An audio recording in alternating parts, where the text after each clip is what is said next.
Hello friends, welcome to SF Education. Today in this video we are going to discuss 4th of August and 3rd of August. Okay, सो 2 दिन के current affair को हम यहाँ पे discuss करेंगे। देखिए last day क्या हुआ था, बहुत सारे करंट अफेयर्स थे बट मुझे लगा कि वो इतने इंपॉर्टेंट नहीं थे, इसलिए मैंने उनके ऊपर वीडियो नहीं बनाया था। आज मैंने कल के और आज के करंट अफेयर को मिक्सअप करके एक पूरा कंपाइलेशन तैयार किया है जो आपको बहुत ज़्यादा एग्जाम में हेल्पफुल होगा। तो देखिए पूरा वीडियो को वैसे ही देखना जैसे आप पहले पूरा वीडियो को लास्ट तक देते थे, ताकि ताकि आपको ना एक अच्छा खासा एक फॉर्डर अच्छे तरीके से मिल सके। और इसका नोट्स बिल्कुल बना लीजिएगा सो that it can help you lot of in your exam. Okay, देखिए ये क्यों ज़रूरी है, ज़रूरी इसलिए क्योंकि बार बार वीडियो को देखना ये पॉसिबल नहीं हो पाता है due to most of the problems. अगर आप बोलो तो जैसे इंटरनेट कनेक्टिविटी काफ़ी स्लो चल रही है इस समय, तो उसके कारण कुछ प्रॉब्लम हो सकती है। शायद किसी के पास मोबाइल ना हो, वो किसी और जगह से वहाँ पे देखा हो तो वहाँ पे इसको प्रॉब्लम हो सकती है। इसलिए अगर आप इसको लिख कर रख लेंगे ना तो it will give you a lot of information for a longer of time. ठीक है, तो काफ़ी लंबे समय तक आपको ये इन्फॉर्मेशन दे पाएगा। सो प्लीज़ इस पूरे जो वीडियो को जितने भी आपको नोट सही लगते हैं आप उनको बना लीजिए। अगर कोई और बहुत सारे क्वेश्चन रिपीट होते रहते हैं और क्वेश्चन रिपीट होते हैं, याद रखिएगा उनके जो फैक्ट्स होते हैं वो उनमें इन्हेंसमेंट आपको देखने को मिलेगा। ठीक है, आप देखेंगे जो भी मैं क्वेश्चन बनाता हूँ, अगर क्वेश्चन वो रिपीट हो रहा है जस्ट बिकॉज ऑफ कि उसके अंदर जो उसके और ज़्यादा डिटेल्स हैं वो एक क्वेश्चन में कवर नहीं हो पाती हैं, इसलिए मैं उसके ऊपर 2-3 क्वेश्चन बनाता हूँ ताकि आपको उसके चारों तरफ के अच्छे तरीके से एक इन्फॉर्मेशन आपको मिल सके। ठीक है, सो प्लीज़ बेल आइकन को ऑन कर लीजिएगा और चैनल को सब्सक्राइब कर लीजिएगा। ठीक है, और वीडियो अच्छा लगे तो वीडियो को लाइक भी करिएगा। ओके, चलिए आज का फर्स्ट क्वेश्चन देखते हैं। First question is consider the following statement regarding the international thermonuclear experiment reactor. अब इसके ऊपर 2 स्टेटमेंट दिए हैं, आपको बताना कौन सी स्टेटमेंट करेक्ट है। ध्यान से पढ़िएगा, स्टेटमेंट करेक्ट पूछा गया, इनकरेक्ट पूछा गया। ठीक है, उस पर डिस्कस करेंगे ये क्यों न्यूज़ में था और जो थर्मोन्यूक्लियर एक्सपेरिमेंट रिएक्टर है ये है क्या चीज़। फर्स्ट है, it is a large scale scientific experiment intended to prove the viability of fusion as per the energy source. ठीक है, ये एक लार्ज स्केल मतलब काफ़ी बड़ा साइंटिफिक एक्सपेरिमेंट है जिसका उद्देश्य ये है की probability of fusion as an energy source, एक एनर्जी सोर्स की तरह। ठीक है, सेकंड स्टेटमेंट है, it is one of the participating countries in the project. मतलब सॉरी, इसमें जो इंडिया है, India is one of the participating countries in the project, कि इंडिया भी इसमें एक पार्टिसिपेटिंग कंट्रीज है। चलिए तो फिर आप यहाँ पे जो ऑप्शन है उसको देखिए और फिर बताइए कौन सा स्टेटमेंट यहाँ पे करेक्ट है। ऑप्शन है only 1, only 2, both 1 and 2 and neither 1 nor 2। So video को पॉज करिए एंड आंसर दीजिए। ओके, देख लेते कौन सा आंसर सही है। यहाँ जो राइट आंसर है वो तो आपका सी है। ठीक है, सी राइट आंसर है। अब इसके पीछे के फैक्ट समझ लेते हैं। फर्स्ट ये है कि it is a large scale scientific experiment intended to prove the viability of the fusion as an energy source. तो बिल्कुल सही है कि ये एक एनर्जी सोर्स की तरह काम करेगा, जो वायबिलिटी ऑफ फ्यूजन। ठीक है, फ्यूजन मतलब जब इसका यूज़ किया जाएगा तो थर्मोन्यूक्लियर एक्सपेरिमेंट की तरह ये वर्क करेगा। सेकंड है, India is one of the participating countries in the project. तो इंडिया इसमें एक पार्टिसिपेटिंग कंट्री है, तो बिल्कुल सही है कि इंडिया भी इसके अंदर एक पार्टिसिपेटिंग कंट्री है। ठीक है, थोड़ा सा और इसका एक्सप्लेनेशन समझ लेते हैं। क्या है, जो ITER है जिसको इंटरनेशनल थर्मोन्यूक्लियर एक्सपेरिमेंट रिएक्टर कहते हैं, ये एक लार्ज स्केल एक्सपेरिमेंट है जो अभी हमने देख लिया कि जो एक viability of fusion as an energy source की तरह वर्क करता है। और जो ITER ये currently under construction in the south of France. ठीक है, जिसका कंस्ट्रक्शन कहाँ पे वर्क हो रहा है, ये फ्रांस के साउथ वाला एरिया, वहाँ पे इसका वर्क हो रहा है। इसमें जो पार्टनर कंट्रीज़ हैं ये 7 पार्टनर कंट्रीज़ है, जिसमें इंडिया भी इसका एक मेंबर है। उसके अलावा जो 6 हैं उसके आप देख लीजिए, चाइना है, यूरोपियन यूनियन है, इंडिया है, जापान है, कोरिया है, रशिया है एंड द यूनाइटेड स्टेट्स हैं। ठीक है, तो ये 7 कंट्रीज़ हैं who are working together for this ITER। ठीक है, जिसमें इंटरनेशनल थर्मोन्यूक्लियर एक्सपेरिमेंटल रिएक्टर के लिए वर्क कर रहे हैं। इसमें जो have pooled their financial and the scientific resources to build this fusion reactor. इन फ्यूजन रिएक्टर को बिल्ड करने के लिए so that it can help a lot of energy. ठीक है, एनर्जी ताकि अच्छी खासी मिल सके, एक वर्किंग प्रोग्रेस को और ज़्यादा बढ़ाया जा सके और भी कंट्रीज़ को ग्रिड के तौर पे इन एनर्जी को ट्रांसफ़र किया जा सके, इसलिए ये रिएक्टर बनाए जा रहे हैं। ठीक है, तो ये भी याद रखना है 7 कंट्रीज़ का नाम, जो फिर से एक बार मैं रिपीट कर देता हूँ, China, European Union, India, Japan, Korea, Russia and the United State. ठीक है, ये कोरिया मतलब South Korea, you have to be remember, ठीक है, क्योंकि North Korea is the black listed countries, उसके साथ डील होना वो इस समय अभी बंद है इसलिए, ठीक है। नेक्स्ट क्वेश्चन पर चलते हैं। आई होप इसका एक्सप्लेनेशन अच्छी तरीके से समझ में आ गया होगा। Next question is consider the following statements regarding lidar. Lidar क्या है, इसका जो फुल फॉर्म है ये light detection and the ranging. अब आपको इसके ऊपर दो स्टेटमेंट है, आपको बताना कौन सी स्टेटमेंट करेक्ट है। फर्स्ट है it uses light in the form of pulsed laser to measure distance, ठीक है, कि ये इट यूजेस लाइट, ये लाइट का यूज़ करना मतलब लाइट, ये लाइट के यूज़ में होता है जो in the form of pulse, ठीक है, पल्स की फॉर्म में होता है। लेज़र टू मेजर डिस्टेंस, जो डिस्टेंस मेजर करने का काम करता है। सेकंड है lidar system can measure natural as well as man made environment with accuracy. जो लिडार सिस्टम है ये मेजर कर सकता है आपका नेचुरल एनवायरनमेंट, साथ ही साथ आपके मेन मेड एनवायरनमेंट की accuracy with the full accuracy के साथ, ठीक है। तो कौन सी स्टेटमेंट करेक्ट है? ऑप्शन है only one, only two, both one and two and neither one nor two. Video को पॉज करिए, आंसर दीजिए। चलिए समझ लेते कौन सा स्टेटमेंट करेक्ट है। यहाँ जो राइट आंसर है यहाँ पे भी आपका सी, ठीक है, सी आपका राइट आंसर है, क्योंकि ये जो डिस्टेंस मेजर करता है, ठीक है, इन द फॉर्म ऑफ लाइट, जो पल्स के फॉर्म में चलता है, और जो लिडार सिस्टम है ये मैन मेड और जो आपका नेचुरल होता है, दोनों की डिस्टेंस को अच्छे तरीके से मेजर कर सकता है, एनवायरनमेंट में अच्छे तरीके से वर्क कर सकता है विद द फुल एक्यूरेसी। अब थोड़ा सा लिडार के बारे में समझ लीजिए। लिडार एक लाइट डिटेक्शन एंड रेंजिंग है, जो मतलब रिमोट सेंसिंग मेथड के तौर पे इसका यूज़ किया जाता है, ताकि uses light in the form of pulse laser to measure ranges to the earth, ठीक है, ताकि अर्थ की काफ़ी दूरी मतलब काफ़ी लंबी लंबी दूरी तक को इसको डिटेक्ट किया जा सके। These light pulses combined with the other data recorded by the airborne system, ठीक है, इसमें काफ़ी ज़्यादा डेटा रिकॉर्ड किया जाता है जैसे एयरबोर्न सिस्टम का, ठीक है, जो हवा से रिलेटेड होता है। जनरेटेड प्रिसाइज 3 डायमेंशनल इन्फॉर्मेशन, ठीक है, तीनों डायमेंशनल की इन्फॉर्मेशन को अच्छी तरीके से विद द फुल एक्यूरेसी ये डिटेक्ट करता है। And about the shape of the earth and its surface characteristics, earth और अर्थ की कैरेक्टरिस्टिक्स के बारे में भी हमको इन्फॉर्मेशन देता है, ठीक है।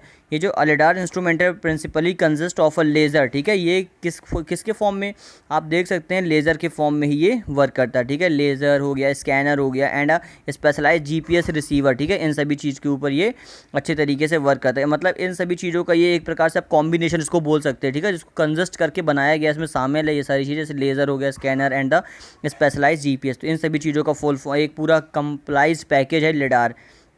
फिर अगर थोड़ा सा और इसके बारे में समझते हैं तो जो डाइजेंटेरा रिसर्च एंड टेक्नोलॉजीज को DRT बोलते हैं, a space tech startup has develop India's first in orbit space debris monitoring and the tracking system based on the lidar, ठीक है। लिडार के बेस के ऊपर जो एक पहला ऐसा स्टार्टअप डेवलप किया गया है इंडिया का इन ऑर्बिट स्पेस डेब्रिश मॉनिटरिंग, ठीक है, जो स्पेस में जो डेब्रिश होता है, मतलब जो वहाँ पे जो जैसे आप बोल सकते हैं जैसे बहुत सारा जब हम स्पेस मिशन को लॉन्च करते हैं तो जब वो उनका टेन्योर कंप्लीट हो जाता है तो वो वहीं पे क्या हो जाते हैं, पूरा ख़राब हो जाता है। तो वो जो डेब्रिश होता है या फिर जब कोई मिशन जब हम यहाँ से भेजते हैं, ठीक है, वहाँ पे लैंडिंग नहीं हो पाती अच्छे तरीके से, तो उसका पूरा डेब्रिश वहाँ इकट्ठा हो जाता है। तो उन सभी चीज़ों की मॉनिटरिंग करेगा और ट्रैकिंग करेगा सिस्टम को। तो ये किसके ऊपर? लिडार के ऊपर बेस्ड है, जिसका फुल फॉर्म क्या है? लाइट डिटेक्शन एंड रेंजिंग, ठीक है, लाइट डिटेक्शन रेंजिंग टेक्नोलॉजी, ठीक है। आई होप आपको अच्छे तरीके से समझ में आ गया होगा। नेक्स्ट क्वेश्चन पर चलते हैं। Next question is what is the mandate of the Kris Gopal Krishna committee. तो क्रिस गोपाल कृष्ण कमेटी किसके ऊपर वर्क करती है? ऑप्शन है non personal data governance framework, second है evolution of the new education policy, third western Ghats eco sensitive zone and fourth reforms in criminal laws of India. So video को pause करिए, answer दीजिए। Okay, समझ लेते हैं यहाँ पे राइट आंसर क्या है। इसका जो राइट आंसर है ये आपका ऑप्शन ए, ठीक है, non personal data governance framework के ऊपर जो क्रिस गोपाल कृष्ण कमेटी है ये वर्क करती है। तो ये आपको याद रखना है। अब एक पर्सनल डेटा होता है, एक नॉन पर्सनल डेटा है, ठीक है, तो दोनों के बीच में क्या डिफरेंस है?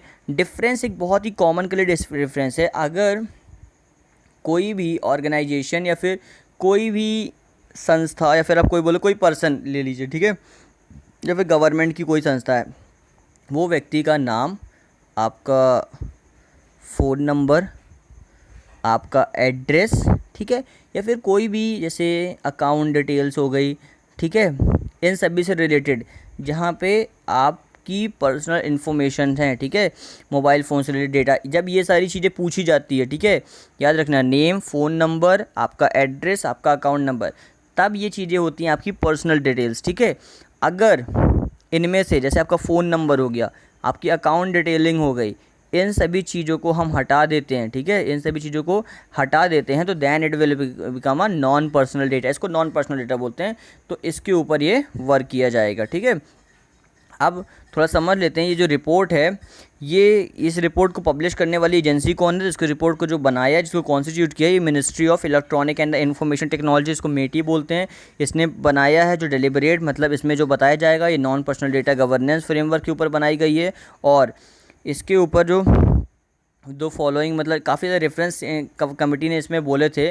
जैसे आप यहाँ पे देख लीजिए, जो पहला रेफरेंस है ये है कि the report attempt to give definition of non personal data. इसमें नॉन पर्सनल डेटा जो डेफिनेशन मिलेगी वो बताई गई, जैसा कि मैंने आपको बता दिया है। और साथ ही साथ जो कॉन्सेप्ट ऑफ कम्युनिटी डेटा क्या होता है, appropriate right and the privileges over this data, ठीक है। तो इस डेटा में जो प्रिविलेजेस बताए जाएंगे, राइट्स बताए जाएंगे, तो ये सारी चीज़ों का भी क्या किया जाएगा, इसमें पूरा डिस्क्रिप्शन दिया जाएगा। साथ ही साथ जो रिपोर्ट है ये रिकमेंड करेगी और इस्टेब्लिशमेंट करेगी of non personal data regulation authority को with an enabling role as well as enforcing role, ठीक है, जिसमें आपको जो आपकी जो पर्सनल डेटा से रिलेटेड जो अथॉरिटी होगी वो इसके ऊपर वर्क करेगी। तो ये दोनों चीज़ इसमें बताई जाएगी, ठीक है। आई होप आपको ये भी अच्छे तरीके से समझ में आ गया होगा। नेक्स्ट क्वेश्चन पे चलते हैं। Next question is bureau of Indian standard के ऊपर ही क्वेश्चन बनाया गया, जिसमें दो स्टेटमेंट दी हैं, आपको बताना कौन सी स्टेटमेंट करेक्ट है। हालांकि इसके ऊपर भी मैंने पहले भी एक क्वेश्चन दिया था, वही जैसा कि मैंने आपको वीडियो के स्टार्टिंग में बताया था कि एक क्वेश्चन को अच्छे तरीके से कवर करने के लिए उसके ऊपर 2-3 question which is very important, ठीक है। उस क्वेश्चन को आप जाके देखिए अच्छे तरीके से पूरा वीडियो, वहाँ पे भी आपको अच्छे तरीके से और ज़्यादा समझ में आ जाएगा। और जो भी न्यू वीडियो को देखते हैं तो प्लीज़ चैनल में नीचे अपना आप एक अपने नाम का फर्स्ट लेटर बना दीजिए करिए, ताकि मुझे भी समझ में आ जाए कि कौन सा पर्सन वहाँ पे न्यू है, ठीक है। चलिए, फर्स्ट स्टेटमेंट है, it is the statutory national standard body of India, ठीक है, कि ये जो क्या ये एक स्टैचुरी नेशनल बॉडी है इंडिया की। सेकंड है, prime minister is the chairperson of the bureau, ठीक है, जो प्राइम मिनिस्टर होते हैं वो BIS के चेयरपर्सन होते हैं। तो कौन सी स्टेटमेंट करेक्ट है? ऑप्शन है only 1, only 2, both 1 and 2 and neither 1 nor 2। Video को पॉज करके आंसर दीजिए। चलिए समझ लेते हैं इसका राइट आंसर क्या है। इसका राइट आंसर तो आपका केवल ऑप्शन 1 है, ए, ठीक है। चेयरपर्सन इसके प्राइम मिनिस्टर नहीं होते हैं। सेकंड है जो आपकी वो it is statutory national standard body of India, तो बिल्कुल सही है, ये इंडिया की एक स्टैचुरी नेशनल बॉडी जिसको एक लॉ पास करके बनाया गया है, ठीक है। तो ये आपको याद रखना है। अब जो ministry for consumer affair, food and public distribution होते हैं is the x officer president of the BIS, ठीक है। जो मिनिस्ट्री ऑफ कंज्यूमर अफेयर और फूड पब्लिक डिस्ट्रीब्यूशन के जो मिनिस्टर होते हैं वही एक्स ऑफिसर प्रेसिडेंट होते हैं, किसके? BIS के। एक्स ऑफिसर प्रेसिडेंट का मतलब क्या होता है? एक्स ऑफिसर प्रेसिडेंट का मतलब होता है कि ऐसा पर्सन जो ऑलरेडी किसी ऑर्गेनाइजेशन का एक ओनर है, मतलब उसका उस ऑर्गेनाइजेशन को चलाने वाला वही है। उस पोस्ट को लेने से अगर आपको एक अदर पोस्ट मिल जाती है तो आप उसके एक्स ऑफिसर चेयरमैन या फिर प्रेसिडेंट बन जाते हैं। तो इसी तरीके जो BIS के चेयरपर्सन होते हैं ये ministry of consumer affair and food and public distribution के मिनिस्टर होते हैं। फिर जो फर्स्ट स्टेटमेंट है कि ब्यूरो ऑफ इंडियन स्टैंडर्ड जो है ये national standard body of India establish under the BIS act 2016, ठीक है। ब्यूरो ऑफ इंडियन स्टैंडर्ड को किस एक्ट के द्वारा इसको इस्टेब्लिश किया गया था? तो BIS एक्ट 2016 के जरिए इसको इस्टेब्लिश किया गया था for the harmonious development of the activities of standardization, marking and the quality certification of the goods for matters connect, ठीक है। अच्छा खासा मार्केट में स्टैंडर्डाइजेशन हो सके, क्वालिटी और सर्टिफिकेशन मिल सके गुड्स को, ठीक है, ताकि जो गुड्स का स्टैंडर्ड होता है वो और ज़्यादा बरकरार रखें। और रिसेंटली ये न्यूज़ में था क्योंकि एक लॉन्च किया गया है एक BIS ऐप को, ठीक है, जिसको BIS केयर कहा जाता है, जो मार्केट की जो आपकी ऑथेंसिटी होती है, मतलब जो एक प्रोडक्ट की ऑथेंसिटी होती है उसको चेक करेगा, उसके ISI मार्क को, उसके हॉल मार्क को चेक करेगा, ताकि आपको एक अच्छा खासा प्रोडक्ट मिल सके, ठीक है। तो इसलिए ये न्यूज़ में था। आई होप आपको ये भी समझ में आ गया होगा। नेक्स्ट क्वेश्चन पे चलते हैं। Next question is consider the following statement regarding the COVAX facility. COVAX facility के ऊपर 2 स्टेटमेंट है, आपको बताना कौन सी स्टेटमेंट करेक्ट है। फर्स्ट है, it is a mechanism design to guarantee rapid, fair and the equitable access to COVID-19 vaccine world wide, ठीक है, कि ये एक मैकेनिज्म है जिसको डिज़ाइन किया गया है ताकि एक गारंटी रैपिड और फेयर, अच्छा खासा इक्विटेबल एक्सेस प्रोवाइड किया जा सके COVID-19 वैक्सीन को पूरी दुनिया में। तो क्या ये स्टेटमेंट करेक्ट है? सेकंड है, it is an initiative of the European union and the government of India, ठीक है, ये इनिशिएटिव है यूरोपियन यूनियन का और गवर्नमेंट ऑफ इंडिया का। तो कौन सी स्टेटमेंट करेक्ट है? आंसर ऑप्शन है only 1, only 2, both 1 and 2 and neither 1 nor 2। Video को पॉज करके आंसर दीजिए। चलिए देख लीजिए इसका राइट आंसर क्या है। इसका राइट आंसर आपका ऑप्शन ए है। ऑप्शन ए है, मतलब ये मैकेनिज्म तो है ताकि इसमें डिज़ाइन करना rapid fair and equitable access, मतलब इक्विटेबल एक्सेस प्रोवाइड करना कोविड-19 वैक्सीन के लिए पूरी दुनिया में, ठीक है। वहाँ पे आपका रैपिड टेस्ट हो सके, फेयर टेस्ट हो सके, अच्छे तरीके से आपको मतलब अच्छे तरीके से इस इन्फेक्शंस के बारे में जानकारी प्रदान की जा सके, ठीक है, और अच्छे तरीके से इसकी इन्फॉर्मेशन ली जा सके। But it is not a initiative of the European union and the government of India. तो ये स्टेटमेंट करेक्ट है, इसलिए फर्स्ट स्टेटमेंट केवल आपकी यहाँ पे राइट है। इसके बारे में थोड़ा सा और समझ लीजिए।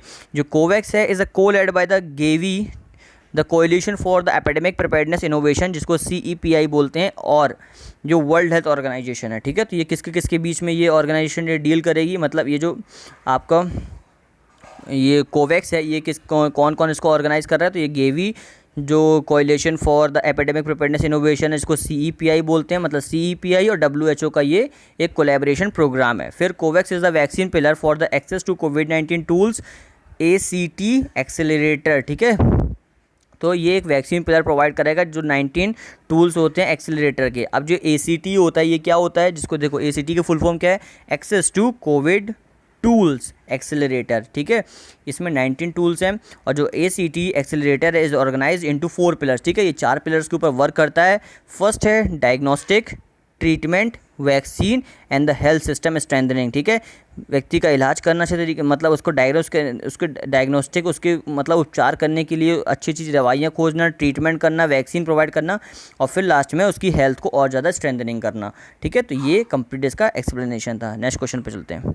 Next question is national transit pass system के ऊपर पूछा जा रहा है। इसमें 2 स्टेटमेंट आपको बताना कौन सी स्टेटमेंट करेक्ट है। फर्स्ट है, it has been launched by the ministry of road transport and highway. ये ministry of road transport of highway के द्वारा लॉन्च किया गया है। And it aims to facilitate seamless movement of forest produce across India, ठीक है। इसका जो एम है ताकि फैसिलिटेट की जाए एक सीमलेस मूवमेंट को फॉरेस्ट प्रोड्यूस अक्रॉस मतलब पूरे भारत में जो फॉरेस्ट प्रोड्यूस है उसके जो मूवमेंट होता है, ठीक है, उसको क्या किया जाए, उसको थोड़ा सा मतलब और ज़्यादा फैसिलिटेट किया जा सके। तो कौन सी स्टेटमेंट करेक्ट है? ऑप्शन है only 1, only 2, both 1 and 2 and neither 1 not 2। Video को पॉज करिए एंड आंसर दीजिए। चलिए देख लेते कौन सा आंसर सही है। जो यहाँ पे राइट आंसर ये आपका ऑप्शन बी है, ठीक है। मतलब फर्स्ट स्टेटमेंट करेक्ट है, ये ministry of road transport highway के अंदर नहीं आती है, ठीक है। सेकंड है, इसका जो एम है ये फैसिलिटेट करना ताकि सीमलेस मूवमेंट हो सके किसके अंदर, फॉरेस्ट प्रोड्यूस के अंदर, पूरे भारत के अंदर। अब समझ लेते हैं इसके बारे में और भी चीज़ें। जो नेशनल ट्रांजिट पास सिस्टम है ये हैज़ बीन लॉन्च किया गया है ministry of environment, forest and climate change के जरिए, ठीक है। और जिसके जो मिनिस्टर ये कौन है, प्रकाश जावड़ेकर जी हैं। सेकंड स्टेटमेंट आपकी जो यहाँ पे करेक्ट है उसमें क्या है कि it is an online system for issuing transit permit for the timber, ठीक है। ये ट्रांजिट परमिट प्रोवाइड कराएगा, ठीक है, जिसके अंदर क्या कर सकेंगे आप, टिम्बर का परमिट ले सकते हैं, bamboo and other forest produce का, ठीक है, ताकि आप क्या कर सको ऑनलाइन ही, ताकि आपको बार बार किसी गवर्नमेंट अथॉरिटी के पास जाना ना पड़े बार बार। इसलिए क्या किया गया है, ऑनलाइन सिस्टम को प्रोवाइड कराने की बात की जा रही है through the national transit pass system के जरिए। It aim to make the process of getting permit faster and the without physical going to forest department officers and the passes will be issue through mobile application, ठीक है। वही जो मैं आपको बताया ना कि ऑटोमेटिकली आपको ऑनलाइन पासेस मिल जाएगा, आपको गवर्नमेंट अथॉरिटीज़ के पास जाने की जरूरत नहीं पड़ेगी। और जो पायलट प्रोजेक्ट है will be functional in Madhya Pradesh, जो कहाँ पर अभी वर्क करेगा, ये मध्य प्रदेश में करेगा और तेलंगाना में फॉर नाउ और अभी, and is to be rolled out nationally in few month, और कुछ समय के बाद इसको नेशनली चालू कर दिया जाएगा। नेक्स्ट क्वेश्चन पे चलते हैं।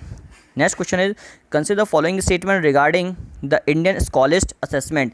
IND-SAT के ऊपर 2 स्टेटमेंट आपको बताना कौन सी स्टेटमेंट करेक्ट है। फर्स्ट है, it is an exam for granting scholarship and the admission to foreign student for studying in India, कि एक एग्जाम है जिसमें ग्रांट की जाएगी स्कॉलरशिप ताकि एडमिशन मिल सके फॉरेन स्टूडेंट को इंडिया के अंदर स्टडी करने के लिए। सेकंड है, IND-SAT 2020 is the first ever exam under the initiative, की IND-SAT 2020 है ये पहला ऐसा एग्ज़ाम है जो इस इनिशिएटिव के अंदर वर्क करेगा, ठीक है।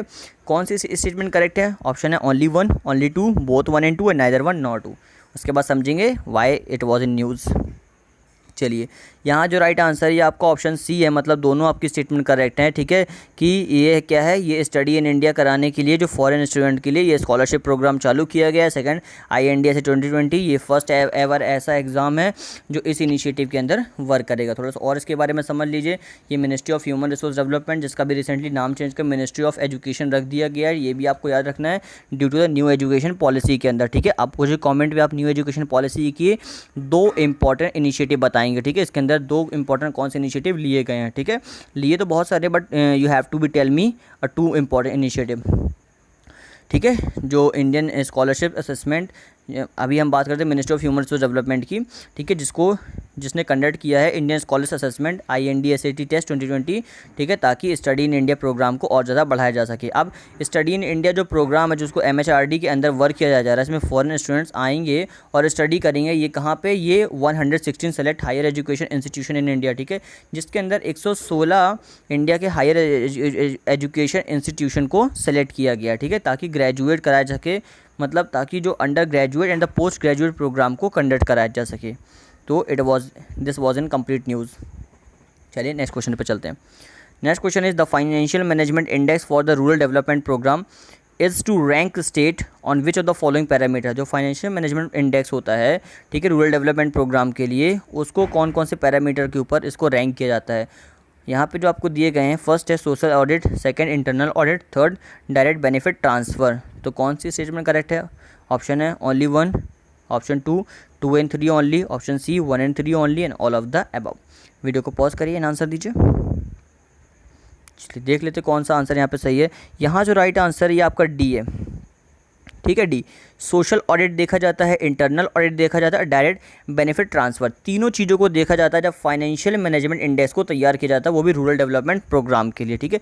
सोशल ऑडिट में वहाँ का जो सोशली जो ऑडिट, जो वहाँ पे जो सोशली जो मतलब सरकार से जो पैसा मिलता है वो देखा जाता है। सेकंड इंटरनल ऑडिट, वहाँ पे जो मतलब जो फाइनेंशियल वहाँ पे जो वर्क चल रहा है वो किस तरीके से इंटरनल ऑडिट के जरिए वर्क कर रहा है। Second direct benefit transfer, direct benefit transfer किस तरीके से वहाँ के लोगों को मिल रहा है, तो ये भी फाइनेंशियल मैनेजमेंट इंडेक्स में देखा जाता है, ठीक है। तो ये इसके बारे में कंप्लीट एक्सप्लेनेशन था। और थोड़ा समझ ले इसके बारे में, तो जो मिनिस्ट्री ऑफ रूरल डेवलपमेंट है इसने ये चीज़ रिलीज़ किया, ठीक है। ये भी याद रखना कि फाइनेंशियल मैनेजमेंट इंडेक्स कौन रिलीज़ करता है, तो ये ministry of rural development release करती है। To rank the performance of the state on the basis of the following parameter. Following parameter यहाँ पे चेक किए जाते हैं, जैसे देख लीजिए आप और कौन कौन से हैं।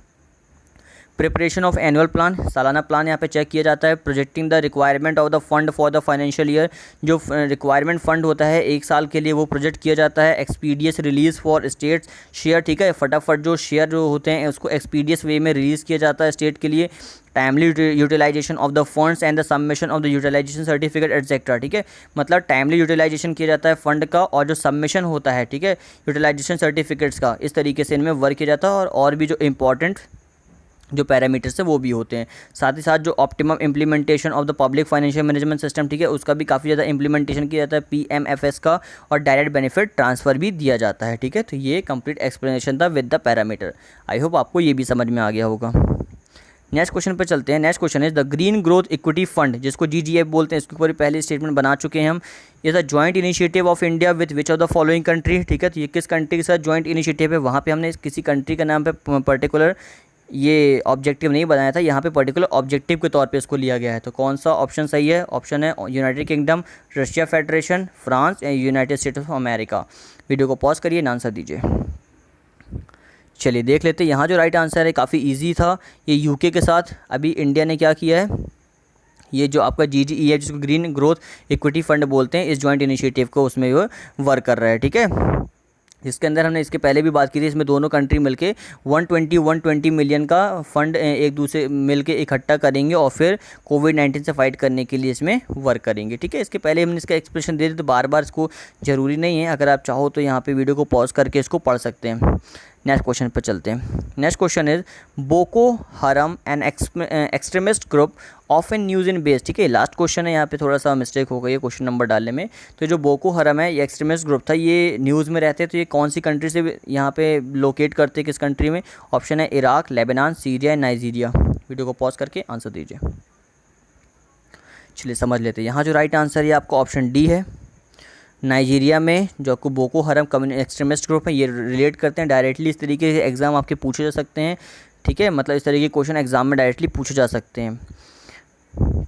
जो बोको हरम है is an Islamic extremist group, ठीक है, ये किस तरीके के हैं तो पूछ सकते हैं, कहीं ये अलग अलग कम्युनिटी का नाम दे सकते हो, तो ये इस्लामिक एक्सट्रीमिस्ट ग्रुप हैं, ठीक है, जो बेस्ड करते हैं नॉर्थ ईस्टर्न नाइजीरिया, ठीक है, नॉर्थ ईस्टर्न नाइजीरिया में, ऑल्सो एक्टिव इन छड़, niger and the northern Cameron. तो कहाँ कहाँ ये लोकेट करते हैं, छड़ के अंदर, नाइजर के अंदर, नॉर्दर्न कैमरन, ये 3 जगह है जहाँ पे ये नाइजीरिया के अलावा भी लोकेट करते हैं, ठीक है। थोड़ा सा मैप में समझ लेते हैं इसको, देख रहे हैं यहाँ पे, एक सेकेंड, ये नाइजीरिया का मैप है, ये इसका ईस्टर्न साइड है, ठीक है, ईस्टर्न साइड में ये जहाँ पे जो पिंक कलर आपको दिख रहा है ये पूरा, अभी हमने कैमरन की बात की थी, वहाँ पे भी ये लोकेट करते हैं, ठीक है, और जो नाइजर है, छड़ है, वहाँ पे भी लोकेट करते हैं। तो जहाँ जहाँ ये पिंक कलर आपको दिख रहा है, this is the location of the Boko हरम इस्लामिक एक्सट्रीमिस्ट ग्रुप, ठीक है।